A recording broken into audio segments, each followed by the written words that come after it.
इश्रह ली सदरी व यस्सिर ली अमरी वहलुल उक़दतम मिन लिसानी यफ़क़हू क़ौली रब्बि ज़िदनी इल्मा इल्मन नाफ़िअ व रिज़्क़न तय्यिबा व आमिलन सालिहा।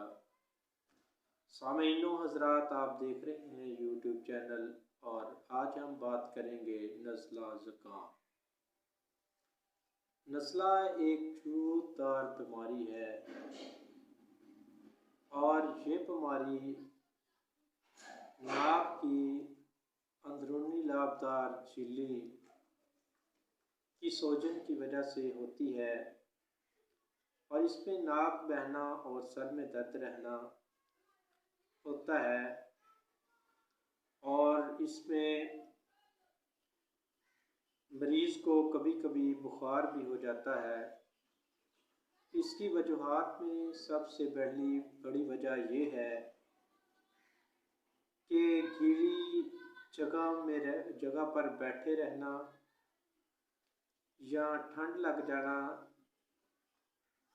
गीले कपड़े पहन कर रखना, सर्दी के मौसम में ज़्यादा रहना, हाथ पाँव नंगे रखना ज़मीन पर, और इसकी वजह से ये मर्ज़ होती है।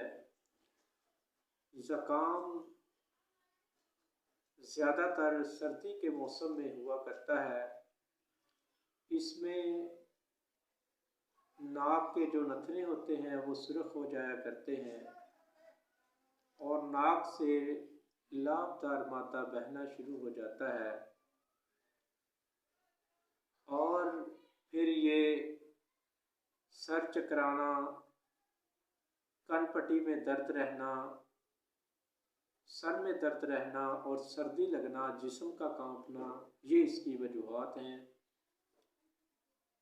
इसकी अलामात ये हैं और अब इसके इलाज की तरफ आते हैं। इसमें सबसे पहले मरीज़ को ऐसी अद्वियात दी जाती हैं जिससे मरीज़ को तस्कीन दी जाती है अद्वियात के ज़रिए, और इन तस्कीन दी जाने वाली अद्वियात के इस्तेमाल से मर्ज़ जल्दी दूर हो जाता है और रतूबात जो जारी होती हैं वो खारिज होने की कोशिश करती हैं। मामूली ज़ुकाम सिर्फ चाय के इस्तेमाल से चला जाता है और इसके लिए एक बड़ा ही मुजर्रब नुस्खा, अगर आप चाय भी इस्तेमाल करेंगे इसके लिए, तो चाय में आप लौंग, दालचीनी और छोटी इलायची का इस्तेमाल करें तो इससे नज़ले ज़ुकाम को अफाका होता है। और इसके साथ साथ अगर आप मजून नजा का इस्तेमाल करेंगे तो वो भी इसमें मुजर्रब साबित होता है। और लौंग, दालचीनी को अगर आप पीस कर इस्तेमाल करेंगे तो ये बुखार के लिए, सर दर्द के लिए, सर्दी के जो अमराज हैं उनको दूर करने के लिए बेहद मुजर्रब है। वैसे भी आप लौंग, दालचीनी और जलपत्री को पीस कर इस्तेमाल कर सकते हैं। ये सर्द अमराज पर काम करता है। इससे